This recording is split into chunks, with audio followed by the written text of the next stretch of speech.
मध्य प्रदेश में बदले मौसम की जानकारी अब आपको दे देते हैं। मौसम का मिजाज बदल चुका है। 72 घंटे से बारिश का सिस्टम एक्टिव नजर आ रहा है। 42 जिलों में हल्की बारिश का दौर देखने को मिल रहा है। उधर पूर्वी हिस्से के लगभग 14 जिले आज भी भीगते हुए नजर आने वाले हैं। ग्वालियर में भी दिन रात के पारे में लगभग 4.5 डिग्री का अंतर दर्ज किया गया है। कई जिलों में ओला गिरने से फसलें बर्बाद हो रही हैं। वहीं अगर बात की जाए तो मौसम कहीं कहीं भले सूर्योदय हुआ है, सूरज की किरणें नजर आ रही हैं, लेकिन ठंडक मौसम में देखने को मिल रही है। ठंडी ठंडी हवाएं चल रही हैं और मौसम के बदलने की वजह से जहां थोड़ा सा आम लोग खुश नजर आ रहे हैं, वहीं दूसरी तरफ किसान जो हैं वो मायूस दिखाई दे रहे हैं, क्योंकि इस भारी बारिश और ओलावृष्टि ने किसानों की फसलों को बर्बाद कर दिया है।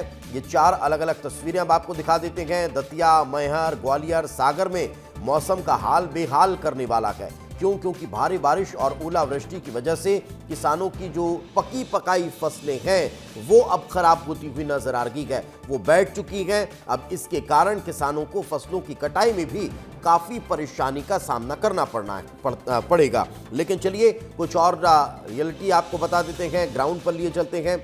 इस वक्त हमारे सहयोगी विवेक तिवारी रीवा से हमारे साथ मौजूद हैं।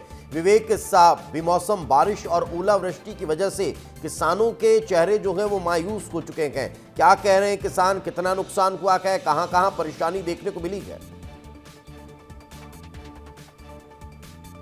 दीपेश, मैं आपको बता दूं कि ये जो बेमौसम बरसात है इसने किसानों को मुसीबत में डाल दिया है, क्योंकि ये जो समय चल फसलों की कटाई का, और इस कारण से किसान ये देखिए ये जो फसल कट चुकी है, और ये देखिए कि ये मेरे हाथ में दिख रहे हैं, ये कटी हुई फसल है जिसमें ये पूरी गीली हो चुकी है, और ये जितनी नजर जा रही है ये पूरा जो फसल है वो खराब हो चुकी है। यानी कि कहा जाए कि अब किसानों की मुश्किलें बढ़ गई हैं, क्योंकि ये समय वही समय है जिसमें फसलों की कटाई की जाती है, और जहां न केवल गेहूं की फसल, जौ की फसल और जो भी फसल इस समय कटाई का समय चल रहा था, क्योंकि कई किसान घर ले जाकर गहाई भी कर रहे थे, उनके कारण भी उनकी फसलों के साथ साथ जो अनाज है उसका भी नुकसान हुआ है। तो यह कहा जाए कि विवेक, कहीं ना कहीं इस मौसम की वजह से कनेक्टिविटी में भी दिक्कत आ रही है। यही कारण है कि हम आपको देख नहीं पा रहे हैं, मगर जो आप किसानों की परेशानी बता रहे हैं, जो संकट की स्थितियां फिलहाल देखने को मिल रही है, जो फसलों के नुकसान की जानकारी आप दे रहे हैं, वो बहुत खास है, बहुत महत्वपूर्ण है। फिलहाल बहुत बहुत शुक्रिया विवेक इस तमाम जानकारी के लिए।